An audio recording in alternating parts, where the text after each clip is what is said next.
I think the saga of Carl is actually pretty great, both in terms of storytelling and in terms of some quite moving and thought provoking messages. It's also a little bit ridiculous, and sometimes I don't love episodes of The Simpsons that are really far fetched or where something happens that I think we'll forget about immediately. But at the same time, I really enjoyed it. This is the 21st episode of the 24th season, directed by Chuck Sheetz, and Homer, Lenny, Moe, and Carl win the lottery.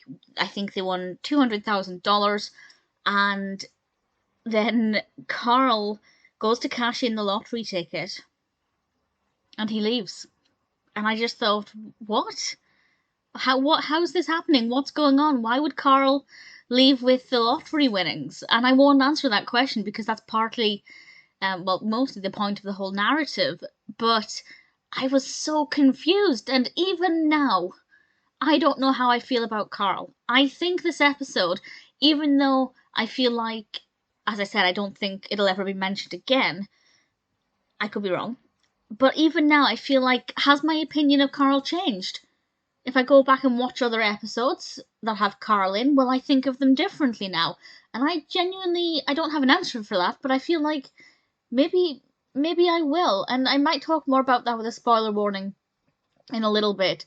But honestly, I thought it was really well told. It held back enough information. It didn't give away anything too quickly. I was baffled for a lot of this, but in a way that I found to be really intriguing and really exciting. When I found out what actually happened, I don't think it was the most exciting, but at the same time it made sense. It allowed the dots to be connected. It helped the narrative to move forward. So I don't mind it, but personally, it's not my favourite thing that happened, the favourite way they could have taken this, but it was okay. The episode also really heavily touches upon male friendship, obviously stereotyping to a degree, but it talks a lot about what a true friend is, because they start to question whether Carl was a true friend, if they were a true friend to him and to each other, and do you need to know a certain amount of information about somebody in order to be called a friend? And my initial reaction was, yes, of course.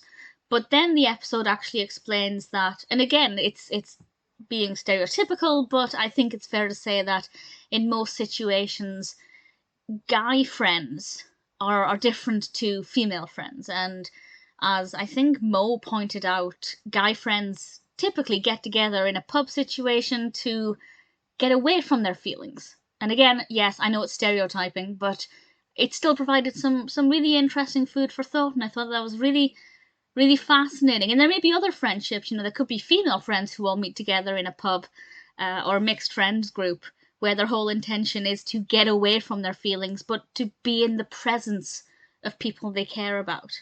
And I like that it shows there are different ways of being a friend. So it actually was really, really well done, really well developed, great narrative, great messages, great discussions. Still think it's a little bit ridiculous, a little bit ludicrous, and something that I think is going to be, for me, not quite as ludicrous as the episode with Skinner, but still something where in my mind, I don't think it'll ever be mentioned again.